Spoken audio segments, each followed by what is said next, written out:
बाळासाहेबांच्या तमाम शिवसैनिकांना तुमच्या ह्या अनिश गाढवेचा, बाळासाहेबांच्या लहानशा शिवसैनिकाचा आणि शिवसेनेच्या प्रवक्त्याचा मानाचा जय महाराष्ट्र. शिवसैनिकांनो, शिवसेना एक वादळ या तुमच्या हक्काच्या व्यासपीठाला, या एका लहानशा युट्यूब प्रबोधन माध्यमाला तुम्ही सर्व शिवसैनिकांनी लाखोंच्या संख्येने सबस्क्राईब जरूर करा, ही तुम्हा सर्वांना पुन्हा एकदा कळकळीची विनंती करतो. आज महाराष्ट्राच्या विधानसभेमध्ये या शिंदे टोळीच्या आमदारांच्या उलट तपासणीचा जवळपास तिसरा दिवस. 2 आमदार आणि 1 खासदार चांगलाच ठासून ठेवलेला आहे.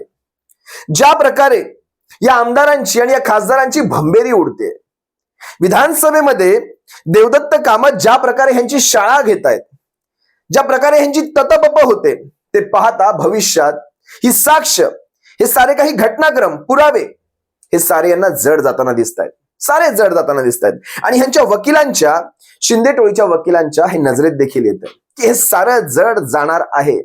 कारण ज्या प्रकारे ही जी माणसं आहेत, हे 2 आमदार, हे खासदार, भविष्यात आणखी 2-3 येतील, ज्या प्रकारे ह्यांची उत्तरं चालू आहेत, कारण शेवटी खोटं बोलणं ही एक मोठी कला आहे. आणि ती कला स्पेशली, विशेषतः निष्णात वकिलांच्या समोर देणं, ते खोटे स्टेटमेंट निष्णात वकिलांच्या समोर करणं, ते घटनाक्रम निष्णात वकिलांच्या समोर करणं, त्या मातब्बर वकिलांच्या समोर करणं, ही त्याहून मोठी कला आहे. आणि हे सगळे ह्या सगळ्यामध्ये नापास झालेले आहेत. देवदत्त कामतांचे प्रश्न अतिशय सोपे असतात. ते तुम्हाला असं जाणवूनच देणार नाही की हा वकील मला काही खोदून विचारायचा प्रयत्न करतोय.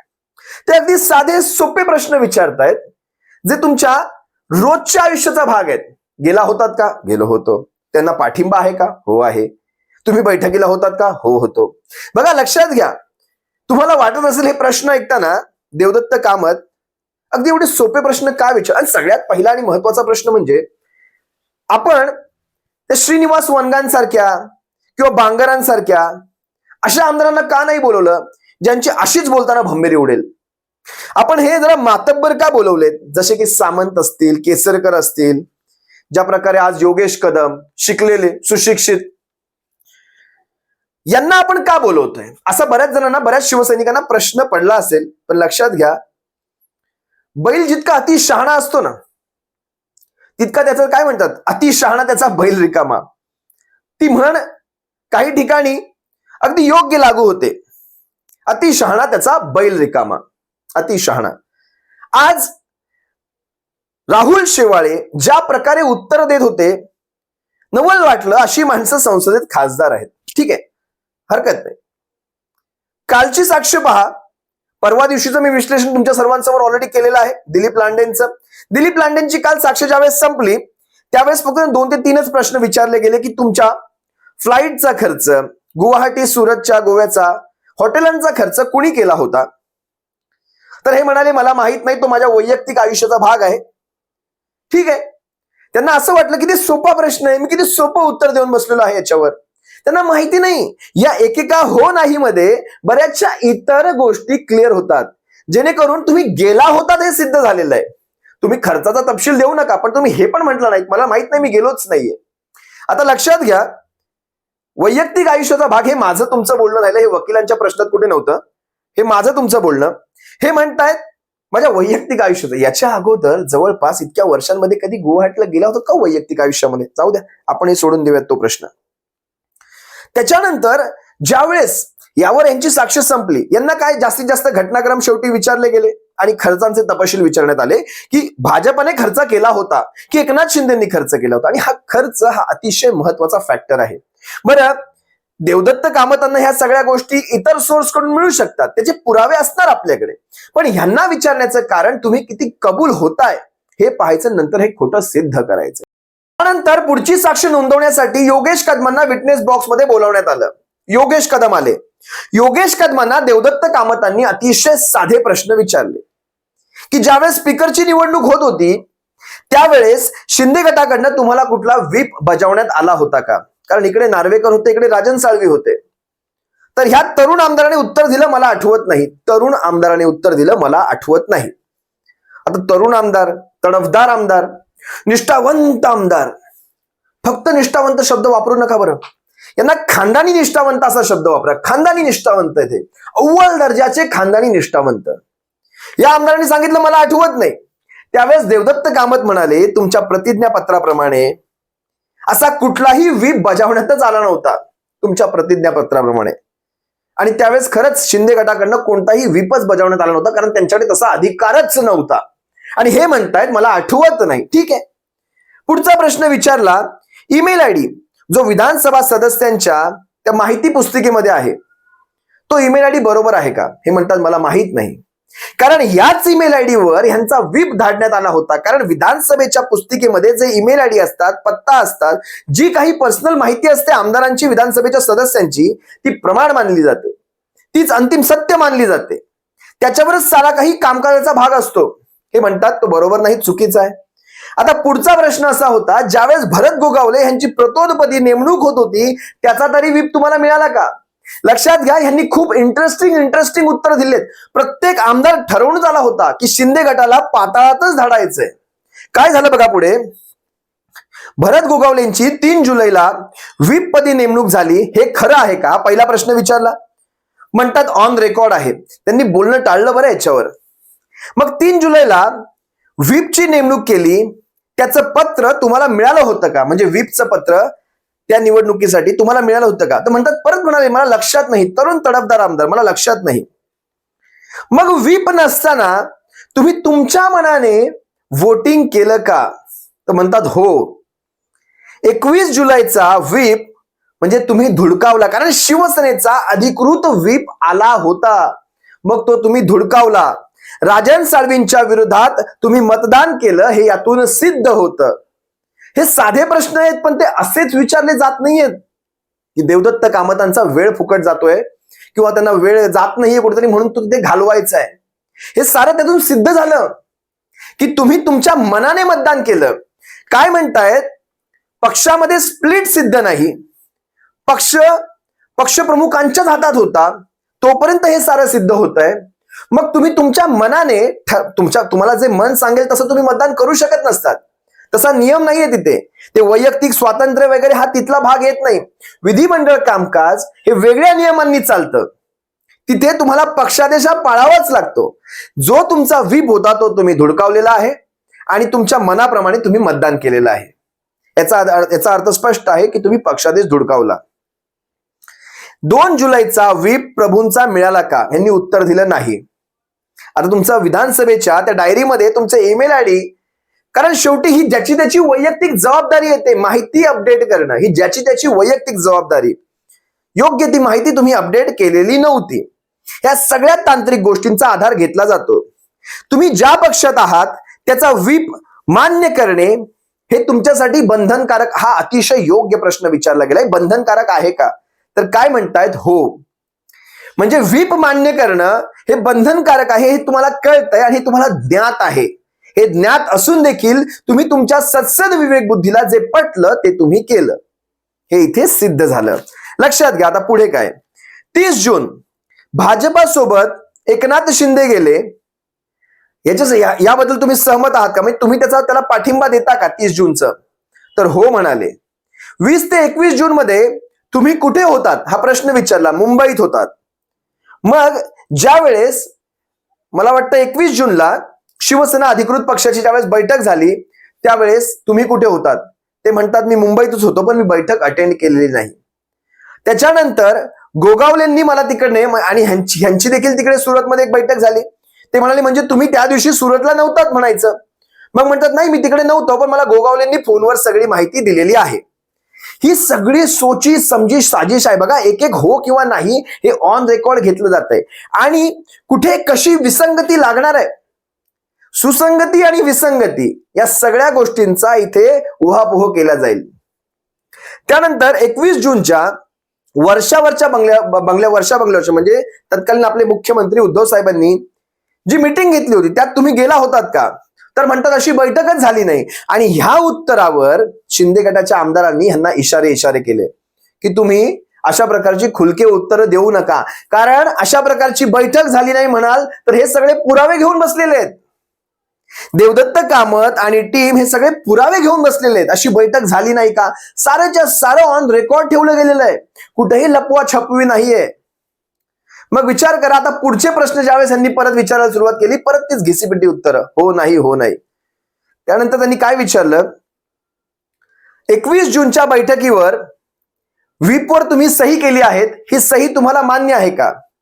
ज्यावेळेस वर्षा बंगल्यावर बैठक झाली होती आणि वर्षा बंगल्यावरच्या बैठकीमध्ये हे स्वतः सुद्धा होते, योगेश कदम स्वतः उपस्थित होते तिथे. तर बोलतात नाही मी नव्हतो तिथे. मग ज्या वेळेस देवदत्त कामतांनी त्यांना त्यांची सही दाखवली, मग काय म्हणाले की होय ही सही तर माझ्यासारखीच दिसते, पण मला आठवत नाही.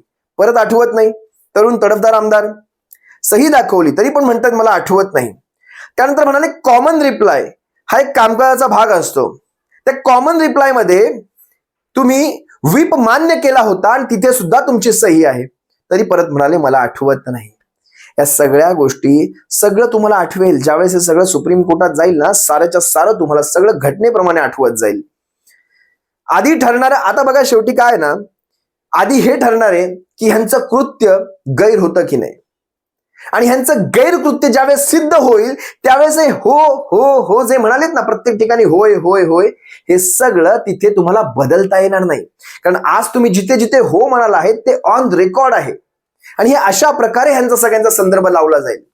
आता तुम्हाला आजच्या साक्षीविषयी मी काही गोष्टी सांगतो. आजच्या साक्षीविषयी, आज ज्या वेळेस 8:30 वाजता राहुल शेवाळेंची सुनावणी झाली, राहुल शेवाळे 8:30 ते मला वाटतं जवळपास 12:30 पर्यंत ही सुनावणी चालू होती. त्यांना सगळ्यात पहिला प्रश्न विचारण्यात आला की तुम्ही कधीपासूनचे सदस्य आहात? तर म्हणाले मी 2000 सालापासून सदस्य आहे शिवसेना या अधिकृत पक्षाचा. पुढे त्यांना विचारलं 25 जून 2022 ला सेना भवनच्या मीटिंग बद्दल थोडंसं सांगा. 25 जून 2022. तर ते म्हणतात तुम्ही गेला होतात की नाही, म्हणजे अशा प्रकारे त्यांना विचारण्यात आलं तुम्ही गेला होतात का. कारण खासदारांचं कसं झालंय, खासदार फार शेवटी खासदारांची सगळ्यात जास्त मजा येणार आहे. सारेचे सारे खासदार अनेक वेळा मातोश्रीवर त्यावेळेस होते, पण नंतर हे म्हणतायत नाही आम्ही नव्हतो वगैरे वगैरे. हे सगळं ऑन रेकॉर्ड आणि सध्याच्या ह्या काळामध्ये सगळे इलेक्ट्रॉनिक प्रूफ आहेत आपल्याकडे. मग पुढे काय म्हणतायत बघा, तो माझ्या मतदारसंघाचा भाग येतो सेना भवनचा परिसर, म्हणून मी तिथे गेलो असेल कदाचित. कदाचित शब्द अंडरलाईन करा, कदाचित. आम्ही साहेबांना विनंती करत होतो की एनडीए सोबत आपण निवडणुका जिंकलोय, आपण एनडीए सोबतच जायला पाहिजे अशी विनंती केली. आणि आम्ही बाळासाहेबांचं ते विधान साहेबांना सांगितलं की जर काँग्रेस राष्ट्रवादी बरोबर गेलो तर मी माझं दुकान बंद करेन. मग देवदत्त कामतांनी तसाच एक साधा प्रश्न विचारला, जरा विचारलेल्या प्रश्नांचा एखादा प्रूफ दाखवा की तुम्ही प्रूफ विचारलाय, तुमच्याकडे काही सिग्नेचर आहे, तुम्ही तसं काही एक आवेदन पत्र दिलेलं आहे किंवा एखादा अर्ज पक्षप्रमुखांकडे दिलेला आहे. तसा कुठलाही प्रूफ यांच्याकडे, म्हणजे जंगल में मोर नाचा किसीने नहीं देखा, कुणालाच माहिती नाही काय विचारलं. तुम्ही आणखी 4-5 प्रश्न सांगाल की साहेब हे असं असं करूया, साहेब असं असं करूया, पण त्याला प्रमाण कुठे, प्रूफ कुठे त्या सगळ्या गोष्टीचा.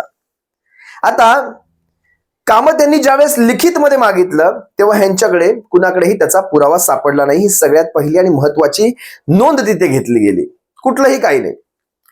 त्यानंतर यांनी पुढचा प्रश्न विचारला, तुम्ही सिव्हिल क्राईम, मला वाटतं सिव्हिल केस आहे ही, क्राईम नाही म्हणतं ना, सिव्हिल केस क्रमांक 197/2000/2023 दिल्ली हायकोर्टात अशी कुठली याचिका दाखल केली आहे का? तर हे काय म्हणाले, होय मी केलेली आहे. आणि ही याचिका मला वाटतं उद्धव साहेबांच्या विरोधात आणि संजय राऊतांच्या विरोधात आहे. 193/2023 होय उत्तर दिलं. मग याचा पुढचा प्रश्न बघा कसा असतो.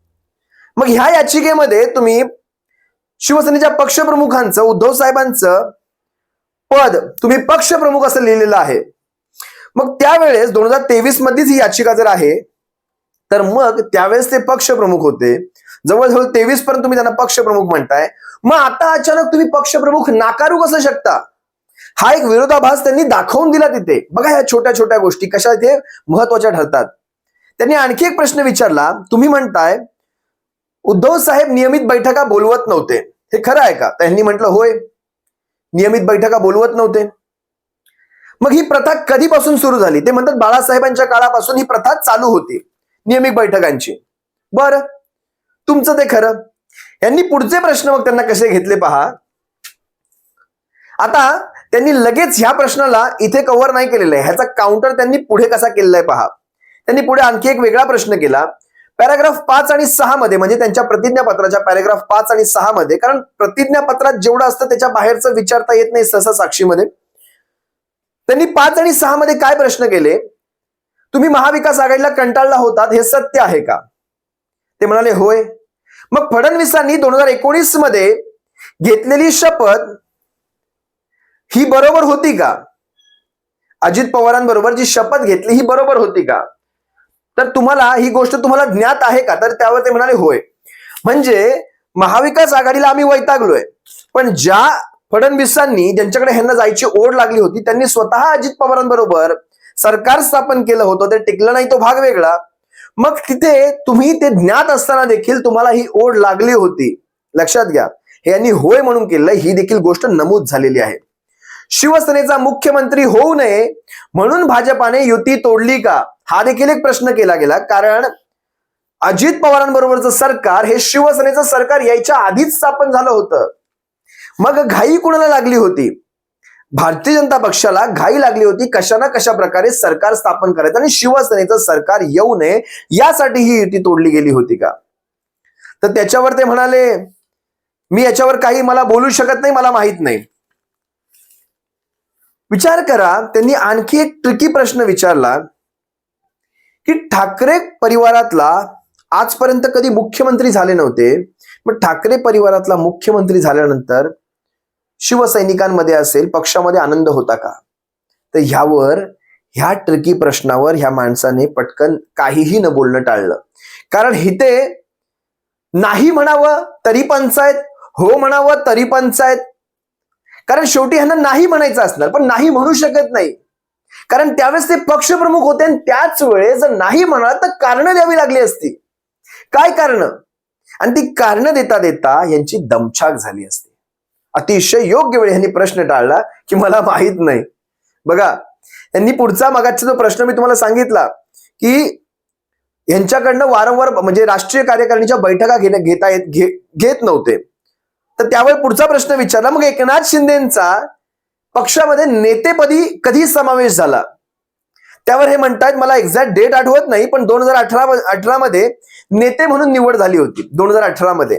याचा अर्थ ज्यावेळेस हे म्हणाले बाळासाहेब गेल्यानंतर कधी कार्यकारिणीची बैठकच झाली नाही, ती जागेवर तो प्रश्न खोडून पडला गेला की 2018 मध्ये जर एकनाथ शिंदेची नेतेपदी निवड झालेली आहे याचा अर्थ राष्ट्रीय कार्यकारिणीची मीटिंग झालेली आहे.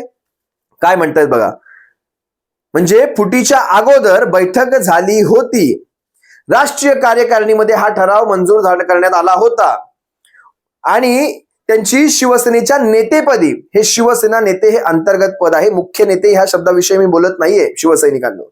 मग ह्याच्यावरून ठरतं की मुख्य नेते हे जे पद आहे हे काही नेते पद नाही, हे मुख्य नेते हे यांनी सेपरेट पद बनवलं गेलेलं आहे. त्याच्यासाठी कुठल्याही राष्ट्रीय कार्यकारिणीला बोलावण्यात आलं नव्हतं किंवा तसं अवगत करून दिलं गेलं नव्हतं. त्यावर पुढचा प्रश्न ज्यावेळेस त्यांनी केला त्यावेळेस मात्र राहुल शेवाळे थोडेसे फसले. राहुल शेवाळे पहिल्यांदाच पब्लिक डोमेन मध्ये म्हणाले की पहिल्यांदाच जनतेसमोर थेट म्हणाले की मुख्य नेते पद हे आम्ही तयार केलेलं पद आहे, आम्ही त्याला वाढवून घेतलेलं आहे, शिवसेनेच्या घटनेमध्ये तशी अमेंडमेंट केलेली आहे आणि आम्ही मुख्य नेते पद हे एकनाथ शिंदेंना बहाल केलेलं आहे. आता ह्या मुख्य नेते याच्यावरूनच देवदत्त कामतांनी अनेक गोष्टींची नोंद तिथे करायला लावलेली आहे. कारण ह्यांनी पहिल्यांदा पब्लिक डोमेन मध्ये कबूल केलं की आम्ही ते वाढवलेलं आहे. मग त्याची सारी प्रोसिडिंग असेल, कुणाच्या अध्यक्षतेखाली झालं, कोण कोण होतं, या सगळ्या गोष्टींचा त्यांना पुरावा तिथे आता द्यावा लागेल. सगळ्या गोष्टींचा की राष्ट्रीय कार्यकारिणीमधून कोण कोण होतं, तुमचे आमदार आणि खासदार एवढीच तुमची राष्ट्रीय कार्यकारिणी आहे का, या सगळ्या गोष्टींचा आता तिथे केस पाडला जाईल आणि एकनाथ शिंदेंना मुख्य नेते हे पदच सगळ्यात जास्त अडचणीत आणून ठेवणार आहे. आणि ह्याची तारीख त्यांना माहित नाही की कधी मुख्य नेतेपदी, त्यांनी विचारलं सुद्धा बैठक कधी झाली होती, त्याची तारीख काय आणि बैठकीत कोण कोण उपस्थित होतं, या सगळ्या गोष्टींवर ज्यावेळेस प्रश्न विचारले गेले ह्यांना काहीच माहिती नव्हतं, काहीच नाही. आणि जवळपास अशा प्रकारचे 70 ते 75 प्रश्न विचारले गेले. या प्रत्येक प्रश्नामध्ये त्या दिवशी दिलीप लांडे, योगेश कदम आणि आज खासदार राहुल शेवाळे यांना दमछाक झाली हे सगळे प्रश्न हाताळताना. त्यांना पुढचा आणखी एक प्रश्न विचारला होता की 20 जून पर्यंत कोणत्याही लोकसभा सदस्यांचा म्हणजे खासदारांचा पाठिंबा एकनाथ शिंदेंना होता की नव्हता, हे खरं आहे खोटं आहे, पाठिंबा हो नव्हता, खरं आहे की खोटं आहे?